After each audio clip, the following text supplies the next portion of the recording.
সাবেক প্রধানমন্ত্রী শেখ হাসিনাকে গ্রেফতারের জন্য রেড অ্যালার্ট জারির চেয়ে আন্তর্জাতিক পুলিশিং সংস্থা ইন্টারপোলকে চিঠি দিয়েছে আন্তর্জাতিক অপরাধ ট্রাইব্যুনাল। মঙ্গলবার এ তথ্য জানিয়েছেন ট্রাইব্যুনালের প্রসিকিউটর তাইজুল ইসলাম। তিনি জানান, গত পরশু ইন্টারপোলের কাছে রেড নোটিশ পাঠানোর জন্য অনুরোধ করা হয়েছে। সাবেক প্রধানমন্ত্রী মামলার আসামি, তিনি পলাতক আছেন। চিফ প্রসিকিউটর অফিস থেকে ইন্টারপোলের কাছে আমরা রিকোয়েস্ট পাঠিয়েছি। তথ্য ও সম্প্রচার উপদেষ্টা নাহিদ ইসলাম বলেছেন, গণমাধ্যমের উপর সরকারের কোনো চাপ নেই। এই স্বাধীনতাকে কাজে লাগিয়ে গণমাধ্যমকে সাহসের সঙ্গে বস্তুনিষ্ঠ সংবাদ পরিবেশন করতে হবে। মঙ্গলবার তথ্য ও সম্প্রচার মন্ত্রণালয়ের সভাকক্ষে দৈনিক সংবাদপত্রের সম্পাদকদের সঙ্গে অনুষ্ঠিত মতবিনিময় সভায় নাহিদ ইসলাম একথা বলেন। তথ্যের অবাধ প্রবাহের উপর গুরুত্ব আরোপ করে উপদেষ্টা বলেন, সঠিক তথ্য ব্যাপকভাবে প্রচার না হওয়ায় গুজব দ্বারা মানুষ প্রতিনিয়ত বিভ্রান্ত হচ্ছে।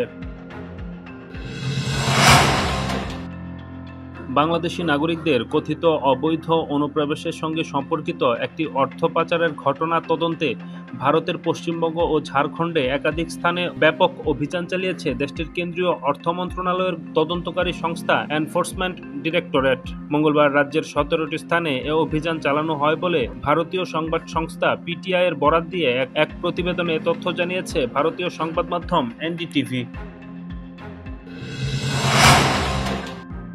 শেরপুরে নিখোঁজের 7 দিন পর সেই তরুণের মরদেহ উদ্ধার করেছে পুলিশ। স্থানীয় একাধিক সূত্রের দাবি, গ্রেফতার তরুণীর সঙ্গে নিহত তরুণের প্রেমের সম্পর্ক ছিল, কিন্তু একটি সম্পর্ক চলাকালে আরেকটি সম্পর্কে জড়ায় ওই তরুণী। তাই প্রথম প্রেমিককে সরিয়ে দিতে দ্বিতীয় প্রেমিকের সহায়তায় তাকে হত্যা করা হয়। যদিও পুলিশ বলছে, এ নিয়ে এখনো তদন্ত চলছে। সোমবার শহরের কাজীবাড়ি পুকুরপাড় এলাকা থেকে দুজনকে গ্রেফতার করেছে পুলিশ।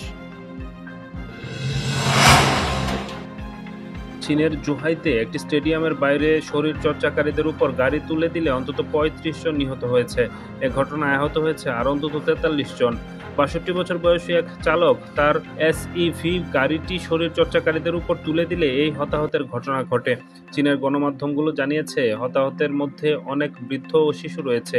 এটি হামলা নাকি দুর্ঘটনা তা তাৎক্ষণিকভাবে স্পষ্ট নয়।